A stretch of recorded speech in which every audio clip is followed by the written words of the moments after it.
The storm on Delia 5, the wind howled like a wild beast on Delia 5. The planet's frozen surface was wrapped in thick clouds of snow.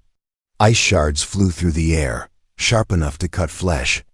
It was the worst storm the colony had seen in 10 years. Jack Renner pulled his thick jacket tighter. His visor kept freezing every few seconds.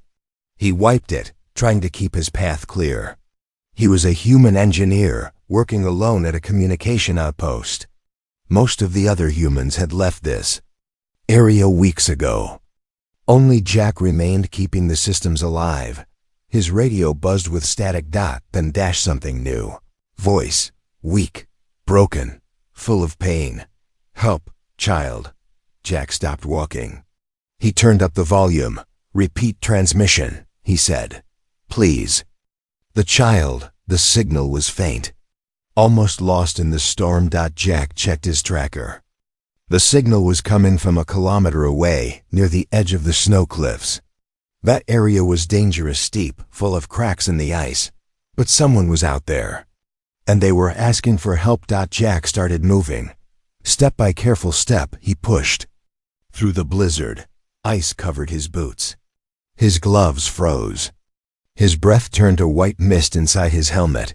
Then he saw something, a dark shape, half buried in snow. He rushed forward and fell to his knees. It was a body. An alien woman. She was tall, thin, with pale blue skin. Her face was covered in ice. Her long white hair was frozen to her cheeks. She wore a torn robe and metal bracelets on both wrists. But what shocked Jack most was what she held, a small child. The child was wrapped in the woman's arms. Alive, eyes wide open, glowing. Faint silver in the storm. He didn't cry. He didn't move. He just stared at Jack. The woman opened her eyes slowly. Her voice was soft. Human, take him. Jack leaned in. You're hurt. I can help both of you. She shook her head. No, I am dying. He must leave. Who is he? More than you know, she coughed. Blood touched her lips. Jack could see frostbite on her fingers. She had been protecting the child from the cold with her own body. I will take him, Jack said, nodding. The woman smiled weakly. Thank you. Then her eyes closed. Jack checked for a pulse weak, but there. He quickly opened his coat and placed the small boy inside, pressing him against his own warm chest. He covered the alien woman with an emergency heat blanket. Jack grabbed his beacon and sent out a rescue signal. No reply. The storm was jamming everything. There was no time to wait. He picked up the child and pulled the alien woman's body onto a hover sled. His breath was short, muscles burned with effort. But he pushed forward. Every few steps, the sled threatened to flip. Snow blinded him, but the child never cried, never spoke. Just kept looking at Jack with those silver eyes. Jack reached the outpost an hour later. The door hissed open. Heat poured out. He placed the child on a padded bench, wrapping him in blankets. Then he brought the alien mother inside, putting her on the med bed. He connected IVs, heaters, and scanned her vitals. She was alive. Barely. Jack removed his helmet. His short brown hair was wet with sweat. He sat down and looked at the child again. The boy stared at him without blinking. Jack tried a soft tone. Hey there, you safe now? No answer. Do you have a name? Still silence. The child reached out and touched Jack's hand. His small fingers were cold, but there was something else. A strange warmth inside, like energy. Jack felt a shiver. But not from the cold. Suddenly, the power flickered. Lights blinked. Then a loud thump. Outside the outpost. Jack stood. He grabbed his pulse rifle. Something was out there. He looked at the child again. Still silent. Still watching. Another thump. Closer. Jack turned to the door. Then dash, scratching. Long, sharp claws dragging across metal. Jack raised the rifle. Who or what had followed them from the storm? The child's eyes glowed brighter. And the alien mother on the med bed whispered with trembling lips. They found us. The child with silver eyes, the scratching at the door, grew louder. Jack held his breath. He gripped the pulse rifle tighter and stepped slowly toward the main entrance of the outpost. His heart thumped in his chest. The storm still roared outside, but whatever was out there, it was not the wind. He glanced at the child. The boy sat quietly, wrapped in a thick brown blanket, his silver eyes still glowing softly. No fear, no tears. Just silence. Jack turned on the outside camera. Static. He tapped the screen. The image cleared for just a second, long enough to catch a shadow crawling along the outer wall. Thin limbs, clawed hands. Not human, not animal, something hunting. What are you? Jack whispered. The child tilted his head as if understanding the question but not answering. Then the door thud hard. Jack aimed the rifle. Back away, he shouted, but there was no reply. Just breathing. Yes, he could hear it. Heavy, raspy breathing through the metal. Jack switched the system into lockdown.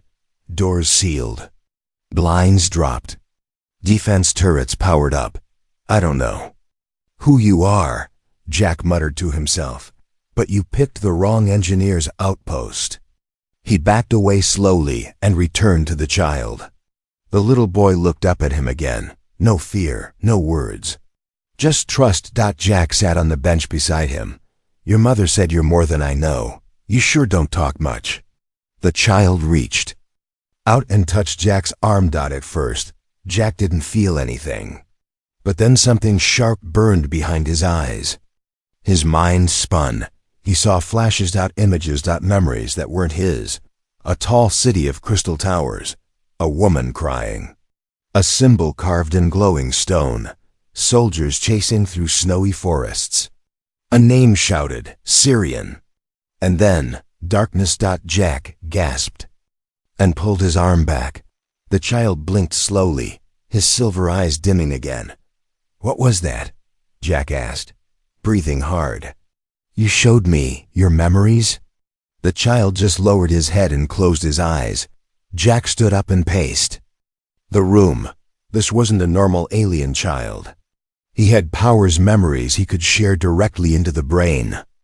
And something about that city. Jack had never seen a place like that. It wasn't human, but it felt strangely familiar. He turned to check on the mother. She was still unconscious but breathing better now. The healing pack was doing its job. Her pale blue skin was turning a bit warmer. Then bang! The lights flickered again. A turret outside fired once, then went silent. Jack's blood ran cold. He pulled up the turret camera. This time the image worked. There were 3 of them, creatures. Not like the mother or the child. These were black-skinned, hunched, with long arms and sharp claws. Their eyes glowed red. One had a long blade strapped to its back. Another dragged something that looked like a net. They weren't animals. They were hunters, and they were here. For the boy, Jack turned to the child. You need to tell me, what are they? The boy looked up again. Then, in a soft voice, he spoke for the first time. They are the Erith, he said. They want me dead. Jack blinked. You can talk? I learn. Fast. The boy stood up, the blanket falling from his shoulders. I am Syrian, he sighed. My kind betrayed our own blood. I should not exist. Jack didn't understand. Why? Syrian walked to the glowing console. Because I'm not just one of them. I'm part of you. Jack's eyes widened. The boy turned and placed his hand on the console. It lit up. Instantly Earth tech responding to him. Jack whispered, That's not possible. My mother escaped with me. She said I was born of 2 worlds. Suddenly, alarms screamed. The creatures were breaching the outer hatch. Okay, Syrian, Jack said. You might be part human, but I need all of you right now. He handed the boy a small crystal, a power core. Can you boost our defenses with this? Syrian nodded. Yes, but it will hurt. What do you mean? Before Jack finished, Syrian shoved the crystal into his palm. His body pulsed with energy. A white glow surrounded him, flowing through his veins like lightning. He walked toward the wall panel and touched it. All the systems powered up. The turrets roared to life. The outpost lights blazed bright. A protective shield activated around the walls. Jack watched in shock. "Kid, remind me not to make you mad." The front door pounded again, but this time Jack smiled. "Let them come." Shadows in the snow. The shield shimmered blue outside the outpost walls, humming softly as snow and wind slammed against it. Jack stood near the control panel, his eyes locked on the screens. The 3 Aerith creatures were pacing just beyond. The barrier, sharp claws, long arms, red glowing eyes full of hate. Inside, Jack's heart pounded like a drum. He had faced wild animals before, even fought raiders on backwater moons. But nothing looked like these. These weren't random attackers. They were hunters. And Syrian, the silver-eyed child, was their prey. Jack looked over his shoulder. Syrian sat on the floor, cross-legged, eyes closed. The power crystal still pulsed softly beside him. The boy was meditating, or maybe recharging. His small body had gone still, but Jack knew he wasn't asleep. Jack's voice was low but tense. "Are they really going to wait out there? Can they break through the shield?" "Yes," Syrian said without opening his eyes. "They are patient. And they have something that breaks technology. They call it the Black Pulse." Jack cursed under his breath. "Of course they do." He checked the power levels. Shield integrity, 84%. Ammunition, low. Backup energy, limited. They were not ready for a long siege. Suddenly, the outpost lights flickered again. Jack turned. The med bed where the alien mother lay was empty. "Sirai?" He called. She stepped into view from the hallway. Her steps were weak, but she was awake, eyes open, face calm. She still wore the torn robe, but her body was wrapped in Jack's emergency thermal blanket. "You should be resting," Jack said. "I must stand," she replied. "My son is in danger," Jack sighed. "Yeah, I kinda noticed." She came closer, her eyes soft. "Thank you for sheltering him." "He saved me too," Jack said. She looked at Syrian, then turned to Jack. "There's much I must explain. I'd love answers. Like why those freaks outside want to rip him apart." She nodded slowly. "Syrian is a hybrid. A child born from forbidden science. My people once used human DNA to create stronger minds. But the leaders feared what they had made. They destroyed the others. I ran with my son," Jack frowned, "so they want to erase him. They believe he will awaken something ancient. A memory buried in all living things, something they fear." Jack rubbed his forehead. "You know, I just wanted to fix satellites and drink coffee in peace. Now I'm in a sci-fi horror movie." Outside, the Aerith stopped pacing. Jack noticed it right away. "They're doing something." One of the Aerith pulled a black device from a sack. It looked like a rock, but it pulsed dark red. Syrian opened his eyes. The black pulse. Jack didn't wait. "To the basement. Both of you, now." He opened the floor hatch. Below was a small survival bunker, old but solid. He grabbed a backup rifle and tossed a heater down the hatch. "Go!" Sarai carried Syrian carefully. Before she went down, she looked at Jack. "You cannot fight them alone." Jack gave her a lopsided grin. "I'm not fighting alone. I've got some tricks."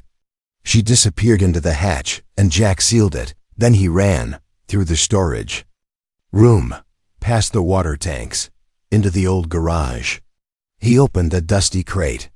Inside his old companion, Mool 9, a human-built combat drone. Outdated, rusty, but powerful. He powered it up. "Come on, girl, wake up." The lights blinked. Motors whirred.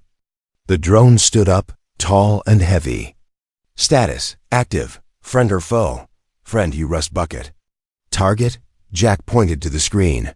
"Those red-eyed creeps." Acknowledged.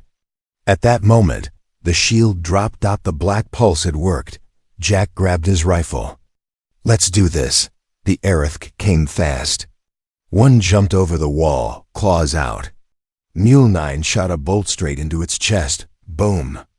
It flew back into the snow. Another crawled across the ceiling like a spider. Jack fired twice. Missed once. Hit the next. It shrieked, fell, and twitched violently on the floor. The last one got inside. It was bigger than the others. Its blade shimmered black. It roared and charged straight for Jack. Jack raised the rifle. Click. Empty. The Aerith was almost on him. Then blast. A shockwave hit the room. Syrian stood behind the creature, both hands glowing white. Energy poured from his small palms. The creature screamed and dropped. Smoke rose. Syrian's body trembled. Jack rushed over and caught him before he collapsed. You all right, buddy? I protected you, Syrian whispered. Jack nodded. Yeah. You really did. He looked around. The outpost was quiet again.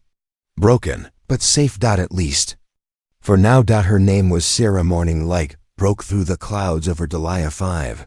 The storm had finally passed, leaving the snowy plains quiet and still.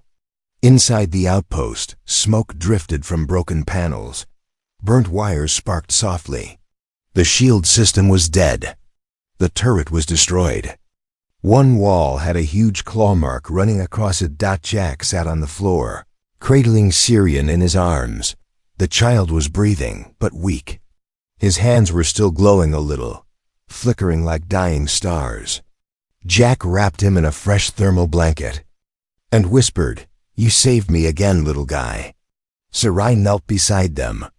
She placed her cool hand on Syrian's head. Her eyes, once filled with fear, now held quiet pride. He used too much energy, she said gently. His body is small. Still growing. Jack looked at her closely for the first time. Pale blue skin, delicate markings on her cheeks. Eyes like soft silver moons. Even though she was injured and exhausted, she looked calm, strong, regal. What's your name?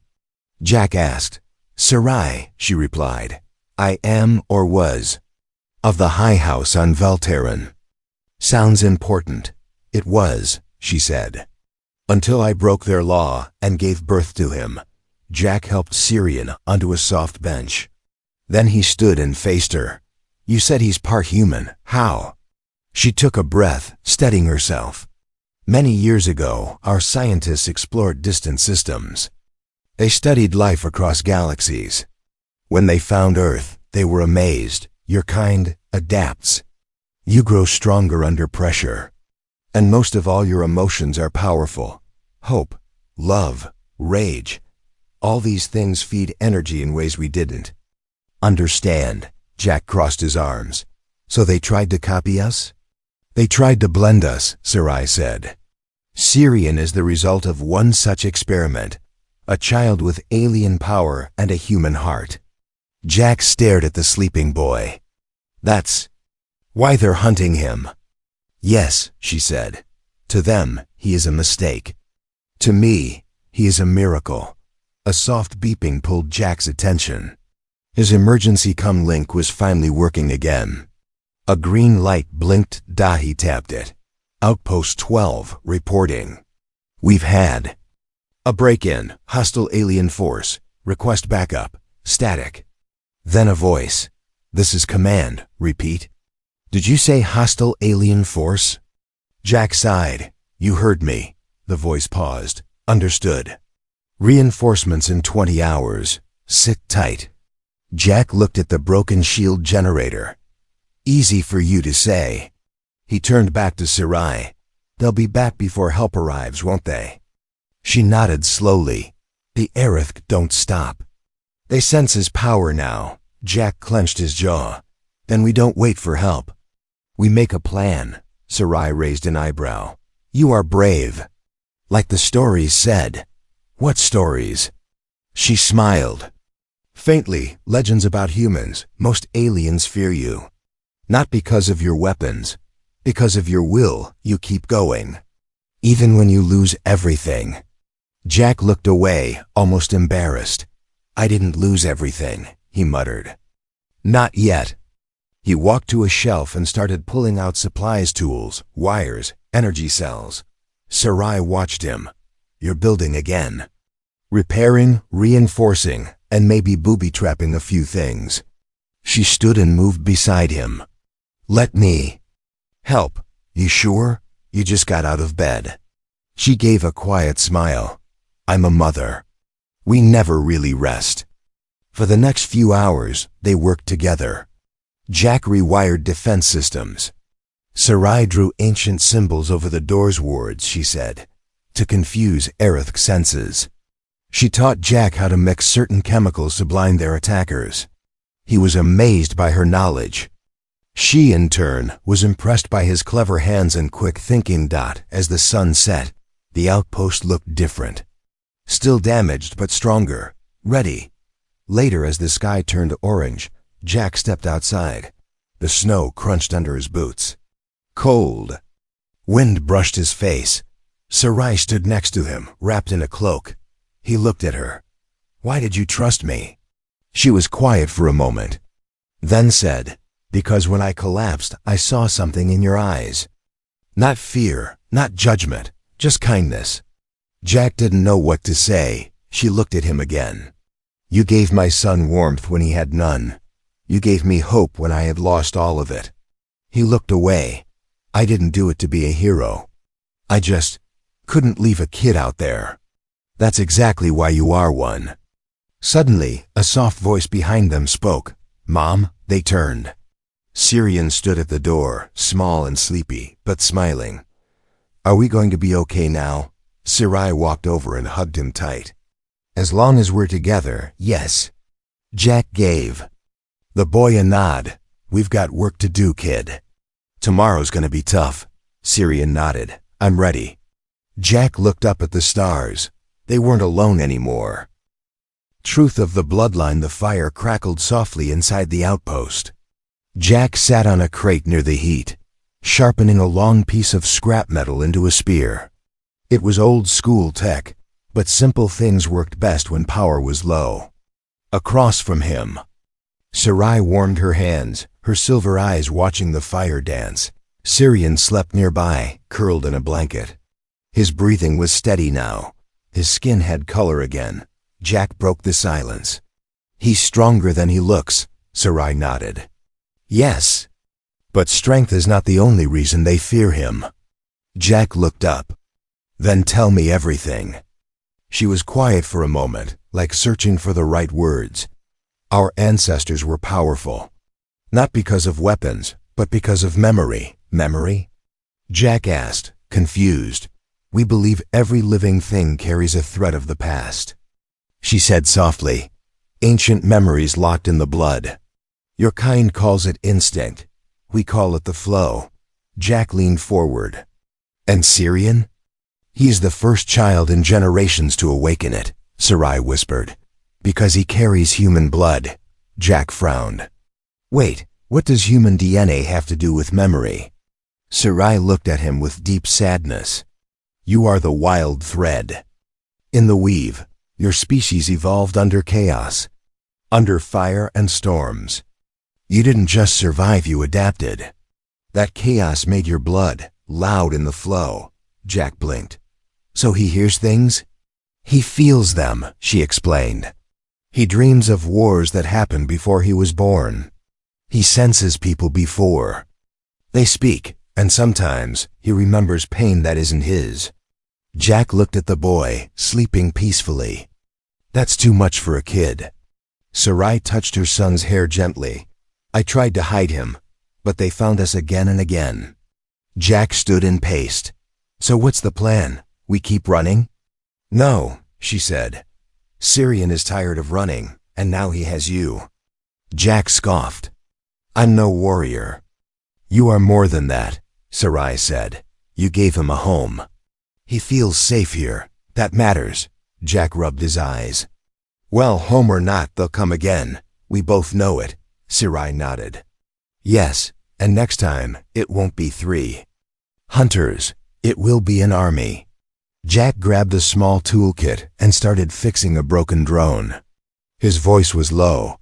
I just wish I understood what they were so afraid of.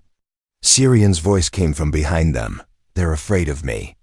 Jack turned. Syrian was standing now, fully awake. His silver eyes were glowing faintly. Sarai rose quickly. You should be resting. I saw something, Syrian said. In my dream, a tower made of black stone, a symbol glowing red. It was calling me. Sarai froze. You saw the spire? Syrian nodded slowly, and something inside it. Something old. Jack walked over. What is this spire? A prison, Sarai answered, her voice cold. Our kind locked away something long ago. A being, or maybe a force, something dangerous. Jack narrowed his eyes. And now Syrian's awakening it? No, Syrian said. I think it's waking because of me. Like it knows I'm here. Jack knelt to Syrian's level. Hey, listen. You don't have to face this alone. We'll figure it out. Together. Syrian looked at him seriously. They're coming soon. The Erith aren't just hunters anymore. They're priests. Now servants of the spire. Jack stood. Then we don't wait. We strike first. Sarai looked startled. What do you mean? Jack paced the room. They're expecting us to hide, to defend. But if we know where they're hiding, where their spire is, we go to them. Break their grip. Maybe shut this nightmare down before it grows bigger. Sarai looked unsure. That's suicide, Jack shrugged. So is waiting for them to bring 100 soldiers to our front door. There was a long silence. Then Syrian spoke again. I know where it is. Sarai turned sharply. What? I saw it in the dream, the boy said. Not just the tower, the path to it, through the snow cliffs. Past the frozen lake. I can take us there. Jack raised an eyebrow. You're sure? The boy nodded. Sera. I looked between them, one a human engineer with calloused hands, the other a small hybrid child glowing with ancient power. And she knew. This was the moment. They couldn't run forever. All right, she whispered. We go at dawn. Jack smiled slightly. Road trip to an alien death temple. Just like old times I never had. That night while the snow fell. Gently outside, Jack cleaned his rifle. Sarai sat near her son, whispering ancient lullabies. And Syrian, he didn't sleep. His eyes watched the stars through the broken ceiling, glowing brighter than ever. They are coming. The sun had barely risen when the group began their journey across the snow-covered wastelands of DLIAH-5. Jack led the way, his boots crunching through the ice. His rifle was strapped to his back, and his tool pack hung by his side. Behind him walked Sarai, her long cloak blowing in the wind. Her arms were wrapped around Syrian, who rested against her shoulder. The child didn't speak, but his silver eyes stayed open, watching everything. The path was rough. Frozen hills, jagged cliffs, sharp winds. But they kept going. Jack glanced over his shoulder. You sure this is the way? Syrian nodded. It's pulling me. I can feel it. Sarai looked uneasy. We're walking toward the same danger we've been running from, Jack grinned. Yeah, but this time, we're not running. They crossed an icy lake by midday. The surface cracked under their weight, but Syrian pressed his small hand to the ice and whispered something in a strange language. The crack stopped spreading. Jack raised an eyebrow but didn't ask. After hours of walking, the clouds parted, and they saw it. A black spire rising from the ground like a fang, twisted, tall, silent. It was half buried in the snow, surrounded by dead trees and broken alien machines. Red symbols pulsed slowly across its surface like veins. The air felt wrong, heavy, like the sky itself was holding its breath. Jack stared. That's it? Syrian nodded. Suddenly, a gust of cold wind slammed into them. And with it screams.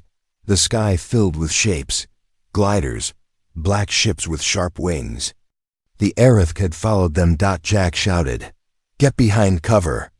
They dove behind an old wreck. Lasers shot past them, slicing into the ground. Jack pulled out his rifle and returned fire, hitting one glider in its wing. It spun and crashed into the snow. Serai held Syrian close. "He's too exposed." "No time to run now," Jack yelled. The gliders landed. Aerith soldiers poured out, 10 of them, maybe more, each armed with shock blades and dark armor. Their leader stepped forward, a tall figure wearing bone armor and a red crown. He raised his voice. "Give us the child, and we will make your death painless." Jack shouted back, "Come and try." The Aerith hissed and charged. Jack fired. The first one dropped. Sarai raised her hands. Symbols lit up in the air around her. A force field burst to life, blocking 2 incoming enemies. She slammed her palm forward. One of them flew backward into a rock. Unmoving. Jack ducked and reloaded. "Remind me not to fight you," Sarai smirked. "Stay behind me then." The Aerith leader pointed at Syrian. "He must not reach the spire." Jack turned to the boy. "What happens if you do?" Syrian's eyes glowed brighter than ever. "It ends," Jack nodded. "Then go, we'll hold them." Syrian broke from his mother's grip and ran straight toward the spire. "Syrian!" Sarai shouted, but Jack stopped her. "Let him go. He knows." The ground shook. The spire lit up. Red turned to gold. The snow around it melted. Ancient machines woke from sleep. Lights pulsed from the base to the top like a heartbeat. Syrian reached the entrance. He pressed both hands against the stone, and the doors opened. Inside, a giant chamber glowed with power. Walls carved with ancient writings. Floating crystals spinning in place. A great orb sat in the center, glowing gold and blue. Syrian stepped inside. Back outside, the Aerith screamed, "Nitrogen monoxide!" They rushed forward, but Jack and Sarai stood in their way. Jack grinned. "You want him? You'll have to go through the both of us." They fought like fire and ice. Jack fired shot after shot. Sarai unleashed waves of light that knocked enemies down like wind. But there were too many. Then suddenly, a wave of light exploded from the spire. The Aerith froze. All of them turned to look at the tower. Syrian floated from the doorway, surrounded by light. His feet didn't touch the ground. His eyes had turned completely silver, like 2 stars. "I remember everything," he said in a voice that echoed. The Aerith dropped their weapons. Their leader fell to his knees. Syrian raised a hand and every machine in the field shut down. Every glider crashed. The snow stopped falling. Even the wind fell silent. Jack stared in awe. "Kid, what did you just do?" Syrian floated down slowly. His voice was calm. "I woke up the past. I became part of the flow. Now they remember who they were." The Aerith looked confused, afraid. Sarai ran to her son. "Is it over?" "Almost," he said. He turned to the Aerith leader. "Go, tell your masters. The spire is no longer theirs. It belongs to no one now." The Aerith didn't argue. They ran silent, defeated. Jack dropped to his knees, breathing hard. "I'm too old for this." Sarai laughed softly, then hugged her son tight. "You did it," she whispered. Syrian hugged her back. "We all did." A home of their own. The sun rose slowly over the snowy plains of Delia 5. The storm clouds had vanished, leaving the sky clear and soft blue. For the first time in weeks, the wind was calm. No hunters, no shadows. Just silence. Jack stood on top of the outpost roof, fixing the broken antenna with a half-frozen wrench. His hands were sore, but his heart felt light. Below him, Sarai gathered scrap wood and old metal parts. She was building something beside the outpost, something round and strange. Syrian helped her, placing each piece exactly where it belonged. The boy smiled as he worked, his silver eyes glowing with peace instead of fear. Jack finished his repairs and climbed down the ladder. "What are you two making?" he asked, wiping sweat from his forehead. "A memory circle," Sarai replied. "My people build them to mark the end of a journey." Syrian looked up. "It means we're safe now." Jack raised an eyebrow. "Is that your way of saying no more surprise attacks and glowing towers?" Sarai chuckled. "Yes, that's exactly what it means." They stood quietly, watching the small circle take shape. Sarai placed a smooth stone at its center. Syrian added a lock of his mother's hair and a chip from Jack's rifle, symbols of their survival. Their bond. Jack looked around. "So, what now?" Sarai turned to him, her voice soft. "Now we live." Jack wasn't sure how to respond. He had lived alone on Delia 5 for 2 years, always ready to pack up and leave. Always waiting for the next job, the next station. But now he had company. "Do you ever miss your home?" he asked her. She shook her head slowly. "No, home was never a place. It was people." Syrian stepped between them. "Can we stay here, Jack, with you?" Jack smiled faintly. "You really want to stay on this frozen rock with an old engineer?" "And broken heaters?" Syrian nodded. "It's warm when we're together." That simple sentence made Jack's throat tighten. He knelt down to Syrian's level. "Then yeah, you can stay, both of you." Sarai stepped forward, placing a hand on Jack's shoulder. Her voice was barely a whisper. "You saved him. You gave him warmth.